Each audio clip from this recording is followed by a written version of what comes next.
But yeah, acting by yourself, depending on what it is, if you're doing, for instance, when you do a phone call, there's certain times that there'll be actual dialogue, and you'll be able to see this on the show, where if I'm talking to Will and he's at the Brady Pub and I'm in the Kiriakis Mansion, you'll see that I'm on the phone, then it cuts to him, then cuts to me, then cuts to him. So that'll be written in the script, but it's shot at different times. So that one is actually kind of awkward because you're not really having a real conversation. It's usually just the stage manager offset reading the lines, and you have to take long beats in between so they can edit correctly, because if you talk too fast, they can't edit. And then if the actor happens to be there, like if Chandler just happens to be there, he'll read opposite and give me a little. But you're essentially being like, hey, where are you? Well, have you heard from Uncle Vic? That's a little awkward, but we get through it. When you have a phone call where I go, hey, Uncle Vic, I just want to let you know that I'm here with Will. He just got home from work early, so I'll come pick you up whenever you are ready to go. Hope you're doing well. When it's just a one-off phone call, that's easy because we're used to leaving voicemails as a human.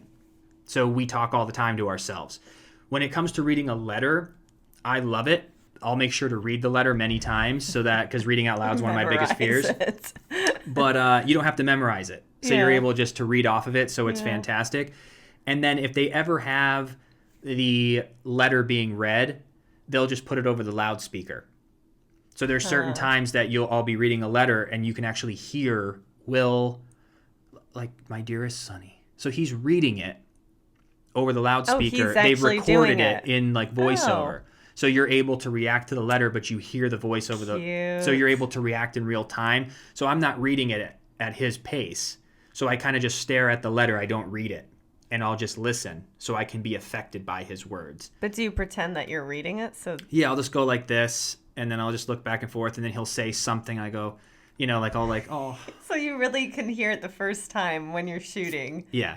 That's cute. I like that. So that's good. And then the toughest thing is when you're, like, if you're talking to yourself, where I'm like in the mansion, I'm like, where is the safe? Where is the safe? You really got to commit to that, because we do that at home. Where I'm like, where did I put that pen? I do talk to myself a lot as I'm getting older. I'm always like, where did I put that? What did I? That is fine when you're asking, where's the safe? Where's the safe? Where's the safe? I don't think we do that. But what's really awkward is when you just say, what the hell were you thinking, Xander? Those are tough. Because when did you ever say that out loud? What the hell were you doing? Yeah, I've never be sitting in the kitchen going, Alyssa, why would you put the pasta in this drawer?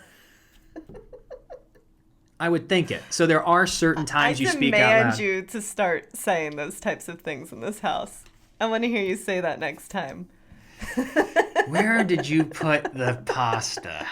Alyssa? Did you order the shredded cheese? I want every delivery like that from here on out. Yeah. So that I hope that that answers your question.